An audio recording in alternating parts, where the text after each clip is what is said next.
உலகத்திலே வித்தியாசமான நாடு ஒன்று இருக்கு, அதான் துர்க்மெனிஸ்தான். உலகத்தில் அதிகமான அளவுக்கு ஒயிட் மார்பிளால கட்டப்பட்ட பில்டிங்ஸ் கொண்ட நகரம் இந்த நாட்டில் இருக்கு. ஆனால் இதில் அதிசயம் என்னன்னா, அந்த நகரத்தில் யாருமே வாழலைன்னு சொல்றதை விட வாழ்றதுக்கு அனுமதி இல்லை அப்படின்னு தான் சொல்லணும். தப்பித்தவரை யாராவது அந்த வீட்டுக்குள்ளே புகுந்துட்டாங்கன்னா துப்பாக்கி எடுத்து சுட்டுருவாங்க. அங்கே இன்டர்நெட் கிடையாது, டெலிவிஷன் சேனல்ஸ் கிடையாது, எந்த என்டர்டெயின்மெண்ட்டும் கிடையாது.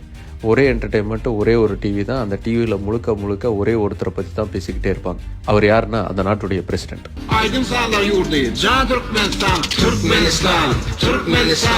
பார்க்குற இடத்துலலாம் பெரிய பெரிய சைஸில் பிரசிடென்ட்டோடைய ஃபோட்டோ இருக்கும், பிரசிடென்ட்டோடைய சிலை இருக்கும்.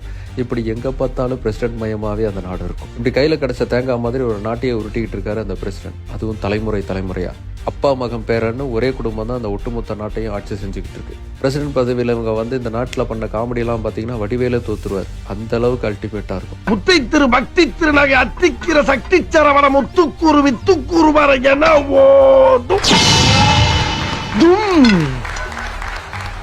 இப்படி ஒரு குடும்பத்திடம் சிக்கி இன்னைக்கு வரைக்கும் சமாளிச்சுக்கிட்டு இருக்கக்கூடிய துர்க்மெனிஸ்தான் சோவியத் ரஷ்யாவிடமிருந்து 1991 ஆண்டு தனியாக பிரிந்து தனி நாடாக உருவான தினம் இன்று.